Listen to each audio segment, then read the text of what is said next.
What's up, beautiful people of YouTube? GRC here, back with another video for you. Today we're going to be taking a look at the Maono AU-MH601 headphones. As always, timestamps will be below in the comment section if you want to jump around or skip ahead. And let's just get straight into it. First up is build quality, and despite the headphones' mostly plastic design, they seem well built. Their design seems to borrow heavily from the Audio-Technica ATH-M50s, and it makes sense to copy that. Those headphones are probably one of the best-selling headphones ever.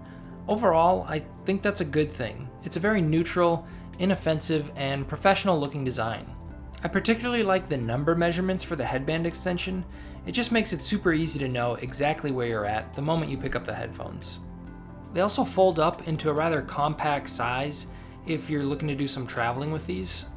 You will, however, probably want to get a different cable, as the one they include, it's coiled, it's nice, and it's thick, but that makes it heavy and not really ideal for travel or even exercise.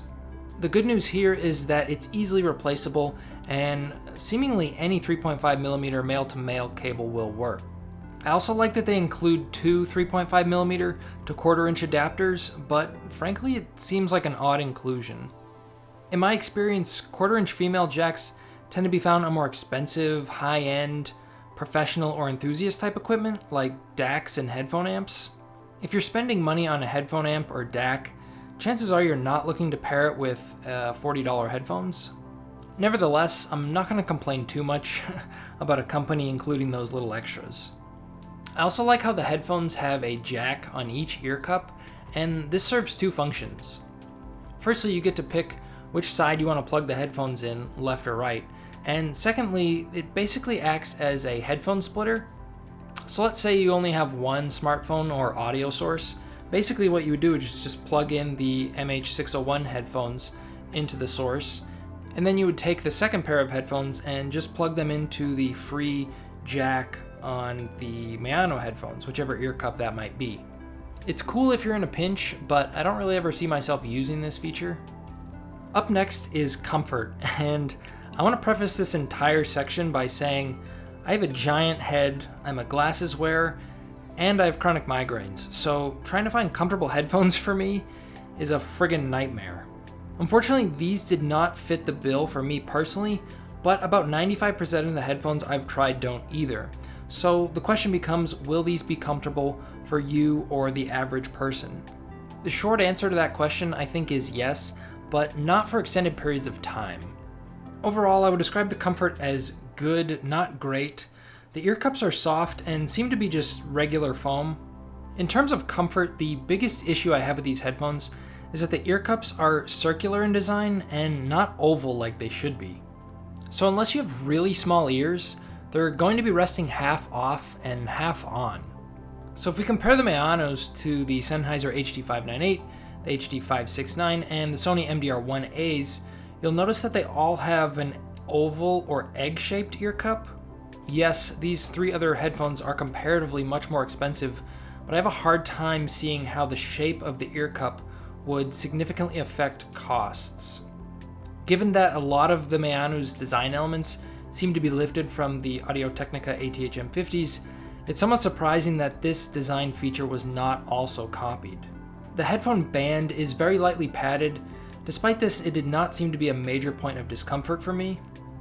Thankfully, the headphones are pretty light at just 276 grams, so that does help significantly in terms of comfort.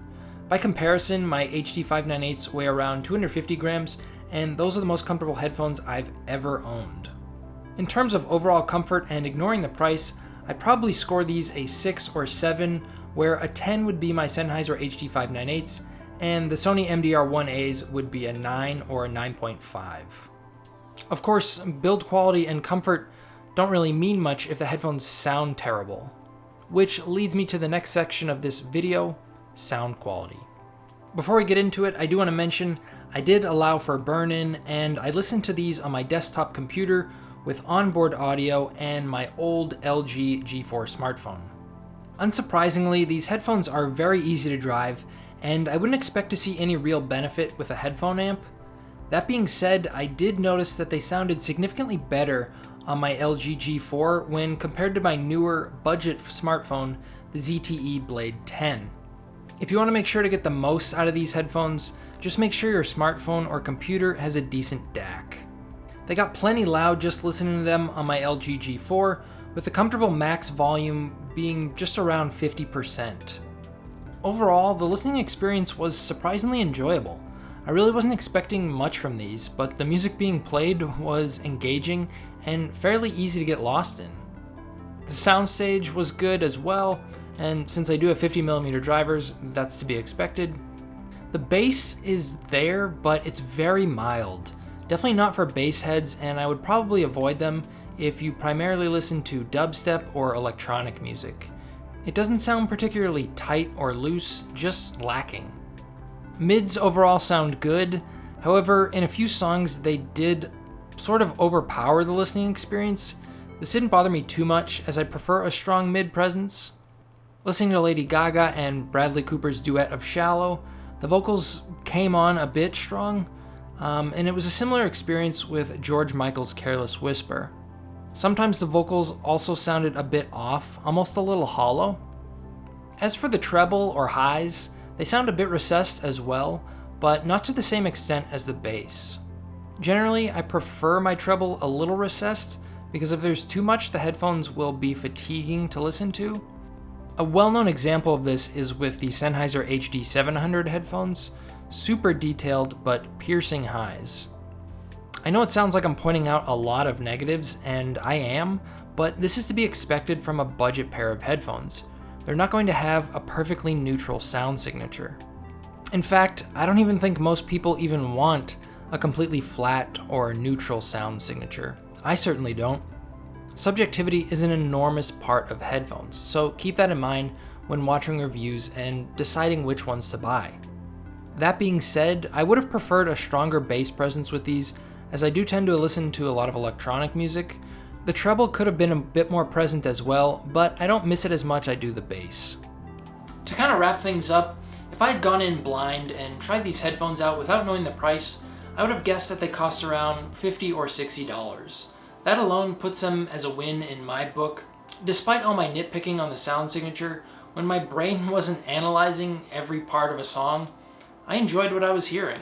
They're certainly not without their flaws, but for roughly $40, I think they offer good value. Anyway guys, that's going to do it for this one. As always, I hope you found it helpful. Special thanks to Maono for sending these out for review. If you guys have any questions, feel free to leave them below and I'll do my best to get back to you. And I'll see you guys in the next one. Take care.